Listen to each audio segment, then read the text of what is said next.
Hello friends.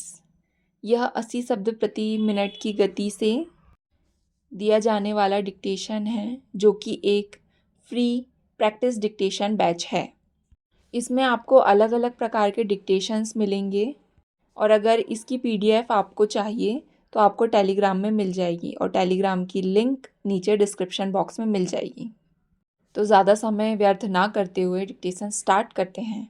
Dictation start होगा 5 second के बाद।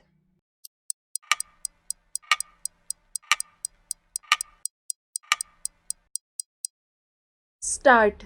महोदय, यह बड़े गौरव और प्रसन्नता की बात है कि हिंदुस्तान में 10वां विश्व हिंदी सम्मेलन का आयोजन किया गया था, जिसमें लगभग 40 देशों के प्रतिनिधियों ने हिस्सा लिया था। मैं इस संबंध में कहना चाहता हूँ कि इन प्रतिनिधियों में से कई प्रतिनिधि तो उन देशों से इतर के थे जहाँ पर हिंदी बोली और समझी जाती है।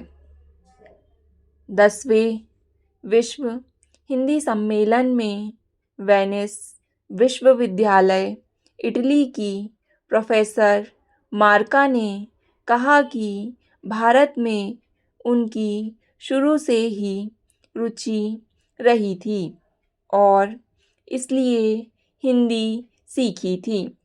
हिंदी एक वैश्विक पहुंच रखती है। साथ ही कहा कि दूसरी भाषाओं के चक्कर में अपनी मातृभाषा को भूल जाना ठीक नहीं है। चीन के प्रतिनिधि ने धारा प्रवाह हिंदी में अपनी बात रखते हुए कहा, हिंदी दुनिया की बड़ी भाषा है और इसका लगातार विकास हो रहा है। इस सम्मेलन में स्वीडन के एक प्रतिनिधि ने कहा था कि हिंदी बहुत समृद्ध भाषा है, लेकिन इसमें अन्य भाषाओं के समृद्ध शब्दों को समाहित करके और समृद्ध बनाना चाहिए। इस सम्मेलन में पोलैंड वारसा विश्वविद्यालय के एक प्रोफेसर ने प्रधानमंत्री द्वारा कही गई बातों को दोहराते हुए अपनी सहमति व्यक्त की थी। हिंदी भाषा के अंदर दूसरी भाषाओं के उपयोगी शब्दों को समाहित करना चाहिए। एक प्रतिनिधि ने कहा कि मैं महात्मा गांधी के विचारों से प्रेरित होती रही हूँ, इसलिए उनको जानने के लिए उन्होंने हिंदी सीखी। आजकल हमारे यहाँ हिंदी और हिंदी की फिल्में बहुत लोकप्रिय हो रही हैं।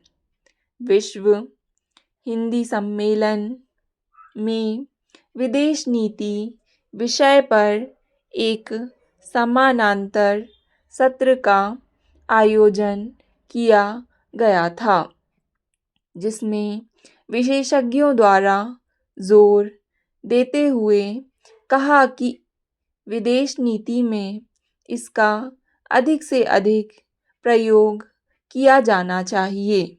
एक वरिष्ठ पत्रकार ने प्रशंसा करते हुए कहा था कि विदेश मंत्रालय में बीते 1 वर्ष से हिंदी का प्रयोग काफ़ी बढ़ रहा है। अब विदेश मंत्रालय में मौलिक हिंदी का लेखन होने लगा है। उन्होंने विदेश मंत्रालय की वेबसाइट पर मौलिक हिंदी लेखन को और बढ़ाने की आवश्यकता जताई और क्षेत्रीय भाषाओं में भी जानकारी उपलब्ध करवाने का सुझाव दिया। उन्होंने यह भी कहा कि प्रधानमंत्री और विदेश मंत्री हिंदी में बोल रहे हैं, लेकिन विदेश मंत्रालय के अधिकारी आज भी अंग्रेजी ज़्यादा बोलते हैं। भारत एक बहुत बड़ा देश है।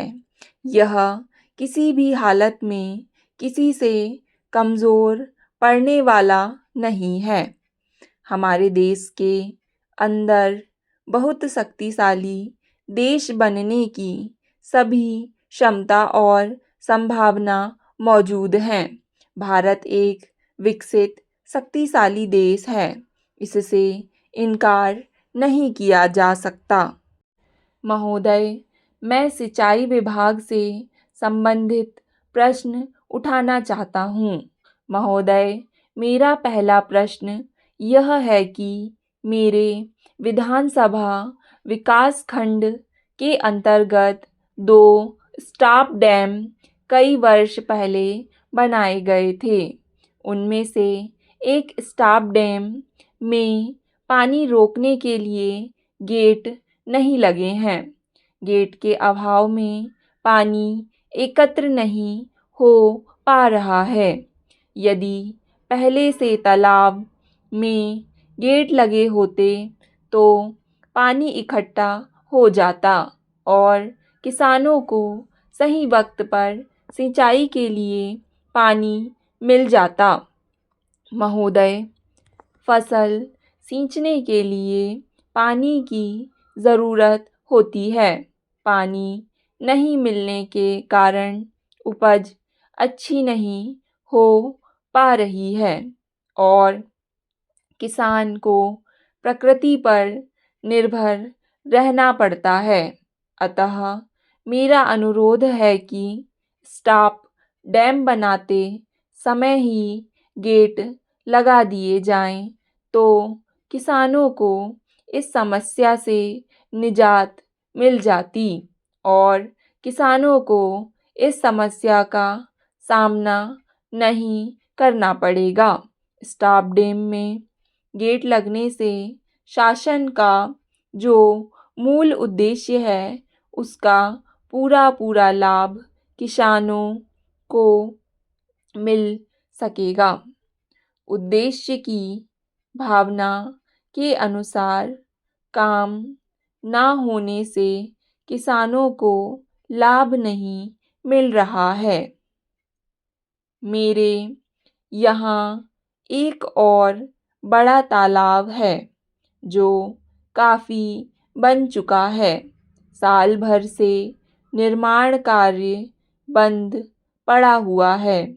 जो 80% कार्य साल भर पहले हो चुका था वह बेकार हो रहा है। किसानों ने अपने मुखिया को बताया था और सरपंच के माध्यम से इस बात की शिकायत प्राप्त हुई है कि वन विभाग की अनुमति नहीं मिलने के कारण एक तरफ की दीवार नहीं बन पा रही है। इस दीवार के कारण जनता को इसका लाभ नहीं मिल पा रहा है तथा इससे होने वाली सिंचाई भी प्रभावित हो रही है। पूर्व में लगाई गई लगभग 20 लाख रुपए की राशि भी बेकार हो रही है। मैं उम्मीद करता हूँ कि सभी समस्याओं का निराकरण शीघ्र हो जाएगा।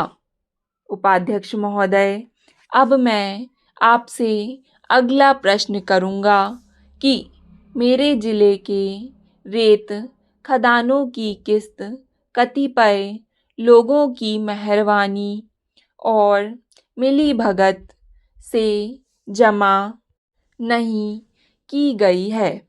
ऐसी लगभग 10 खदानें हो सकती हैं जिनका अनुबंध ही नहीं किया गया।